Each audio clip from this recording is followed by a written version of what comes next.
देश की राजधानी दिल्ली और दिल्ली का एक पॉश इलाका वसुंधरा एनक्लेव, एक ऐसा अपार्टमेंट जहां हर वक्त सुरक्षा कर्मी तैनात रहते हैं।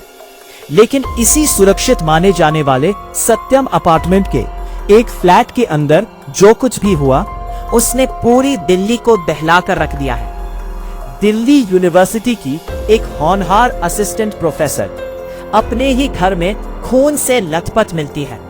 लेकिन हैरान करने वाली बात जानते हैं क्या है? घर का दरवाजा बाहर से बंद था और घर के अंदर लूटपाट का एक भी निशान नहीं था। आखिर कौन था वो जिसने इस वारदात को अंजाम दिया? क्या यह कोई करीबी था या कोई गहरी साजिश? चलिए आपको सिलसिलेवार ढंग से बताते हैं कि आखिर 4 जून को क्या हुआ था। मृतका की पहचान देवोस्मिता पॉल के रूप में हुई है, जो दिल्ली यूनिवर्सिटी के नामी शिवाजी कॉलेज में असिस्टेंट प्रोफेसर थी। देवोस्मिता इस फ्लैट में अकेली रहती थी। उनके पति बेंगलुरु में रहते हैं और दोनों काफी समय से अलग रह रहे थे। गुरुवार दोपहर करीब 2:35 बजे दिल्ली पुलिस को एक पीसीआर कॉल मिलती है। ये कॉल देवोस्मिता की बहन देवर्ती पॉल ने की थी। देवर्ती सुबह से ही अपनी बहन को फोन कर रही थी, लेकिन दूसरी तरफ से कोई जवाब नहीं आ रहा था। जब घबराहट बढ़ी तो देवर्ती खुद वसुंधरा एनक्लेव के सत्यम अपार्टमेंट पहुंची। वहां का नजारा देखकर उनके होश उड़ गए। फ्लैट बाहर से लॉक था। जब शक गहराया तो फ्लैट का ताला तोड़ा गया। जैसे ही देवर्ती अंदर दाखिल हुई, सामने उनकी बहन देवोस्मिता का बेजान शरीर पड़ा था। चारों तरफ खून ही खून था। घटना की जानकारी मिलते ही दिल्ली पुलिस की भारी टीम, क्राइम ब्रांच और फॉरेंसिक एक्सपर्ट्स मौके पर पहुंच गए। जब बॉडी और क्राइम सीन की जांच की गई तो मामला और भी उलझ गया। देवोस्मिता के सिर पर किसी भारी चीज से कई बार बेरहमी से वार किया गया था। हैरान करने वाली बात यह थी कि उनके हाथ की नसें भी कटी हुई पाई गई।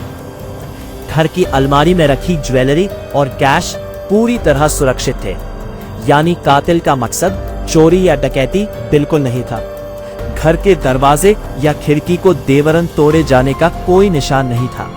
इसका सीधा मतलब है कि कातिल कोई अनजान नहीं था। ओस्मिता ने खुद कातिल के लिए दरवाजा खोला था या कातिल के पास घर की चाबी थी। पुलिस ने शव को पोस्टमार्टम के लिए लाल बहादुर शास्त्री अस्पताल भेज दिया है और भारतीय न्याय संहिता की धारा 103(1) के तहत हत्या का मुकदमा दर्ज कर लिया है।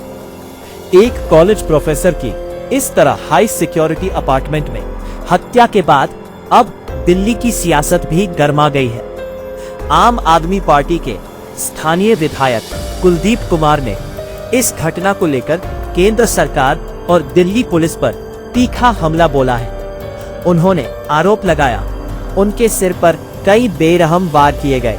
आज भी ऐसे पॉश अपार्टमेंट कॉम्प्लेक्स के अंदर हत्याएं हो रही हैं, क्योंकि अपराधी पूरी तरह से निडर हो गए हैं। उन्हें न तो पुलिस का कोई डर है और न ही सरकार का।